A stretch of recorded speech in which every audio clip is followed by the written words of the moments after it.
Bienvenue sur ma chaîne où je parle principalement de Guideros. Je vais faire une introduction à Guideros. Donc le plan, ça serait le premier download. Vous allez sur le site guiderosmobile.com. Donc je suis sur le site guiderosmobile.com.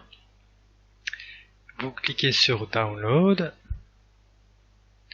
Download Release, et ici vous cliquez Not Now, Take Me to the Download. Vous arrivez sur le GitHub de Guideros et vous pouvez télécharger la dernière version. Il y a la version pour Windows et la version pour Linux et Macintosh. Une fois que vous avez téléchargé la version pour votre ordinateur, vous installez Guideros. Donc ça, c'est la première partie.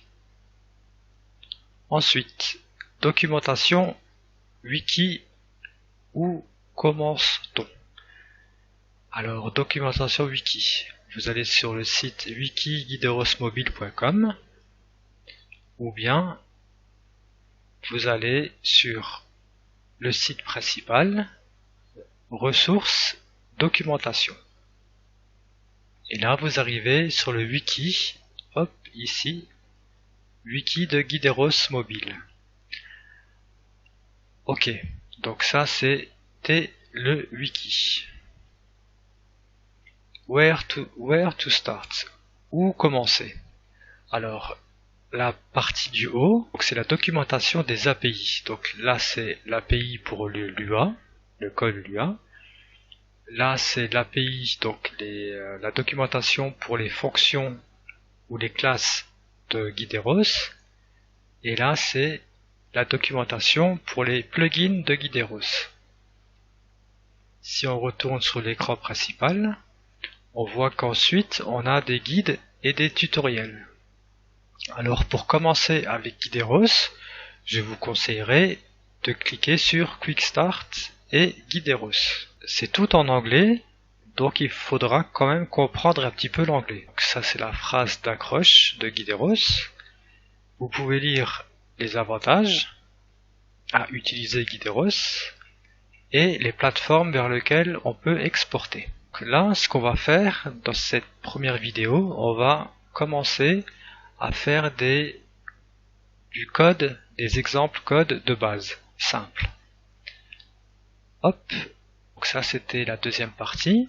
Et maintenant, on va pouvoir créer un projet.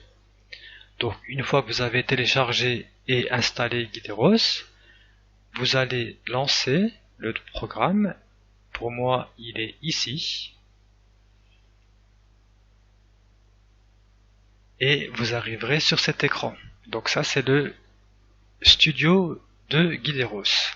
C'est là que vous pourrez commencer votre projet et vous pourrez consulter les exemples disponibles.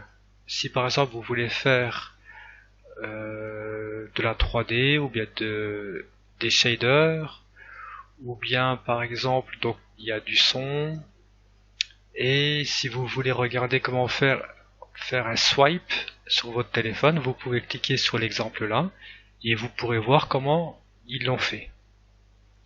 Dans notre cas, on va commencer par le wiki. Donc on va faire des simples exemples. Le premier exemple, ça sera d'afficher une image. Donc c'est parti. Dans le studio de Guideros, on peut aller sur File, New Project ou bien Create New Project. Donc je clique ici, je donne un nom à mon projet, donc je vais l'appeler Guideros Intro. Je choisis un dossier où sauvegarder mon projet. Dans mon cas, je vais le mettre dans Projet, Guideros et YouTube. Donc j'ai choisi le dossier et je coche la case Create Directory for Project. Comme ça, on va créer un répertoire pour Guideros Intro. Donc je fais OK. Si je vais dans mon dossier YouTube, je vois bien que Guideros Intro, il a été créé, le dossier il a été créé ici, et dedans il y a mon projet. Donc ça c'est le fichier du projet, et tout ce que vous allez mettre dans votre projet, vous devrez le mettre dans le dossier Asset, que ce soit des images, du son, des polices de caractères ou le code. Vous mettrez tout dans le dossier Asset. Alors, on va commencer à créer le premier exemple. Display an image. Donc, on va afficher une image.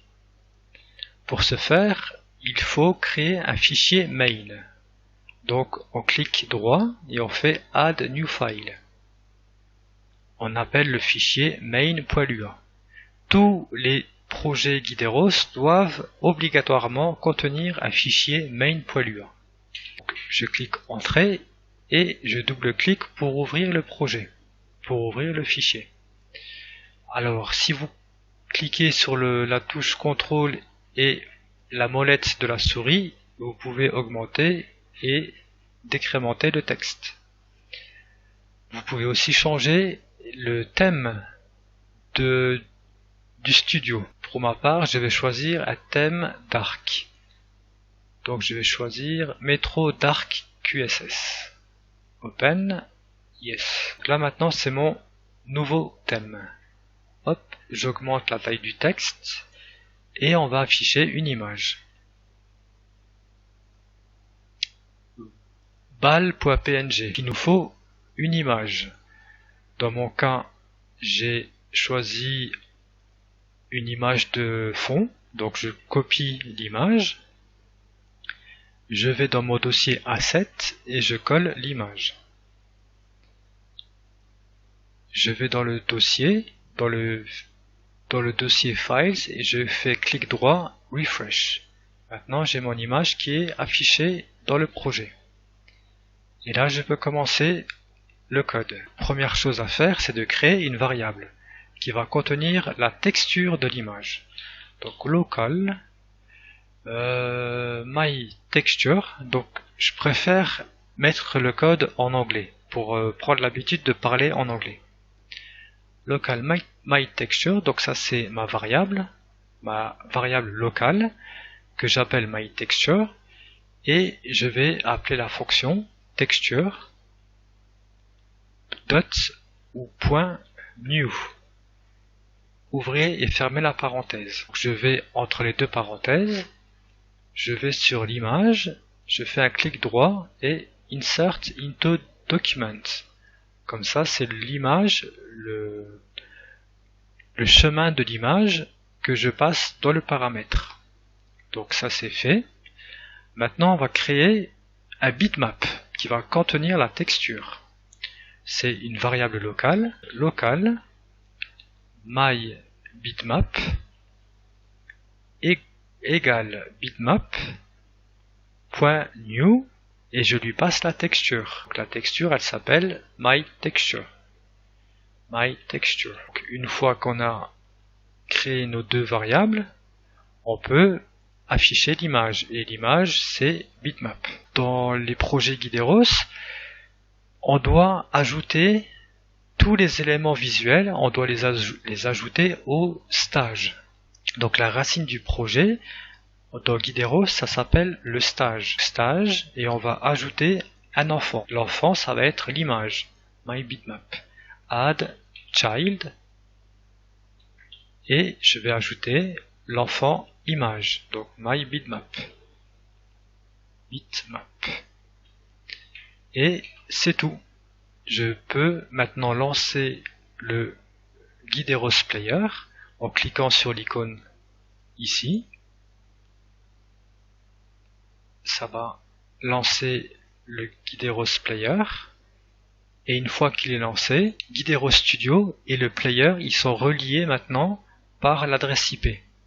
Et on peut donc tester le projet. Et là, on voit que notre image s'est affichée à l'écran. Alors ce qu'on peut faire, on peut changer la couleur du fond d'écran, le background. Donc c'est application, set background color, Donc on change la couleur du background et on va lui mettre la couleur noire par exemple.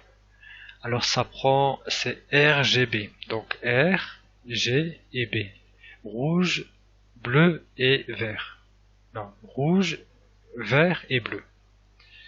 Alors si on met tout à 0, ça sera en noir. Si je relance le code, donc j'appuie sur Start pour relancer le code, on voit que maintenant le fond d'écran est en noir. Alors ce qu'on peut faire, on peut jouer sur la position du background. Alors, on va lui dire my bitmap set position et on va lui mettre par exemple 0 en X et en Y on va lui mettre 128. Si je lance mon projet, je vois bien que l'écran que l'image est descendue. Donc ça c'est vraiment l'intro, c'est vraiment la première partie, c'est les bases.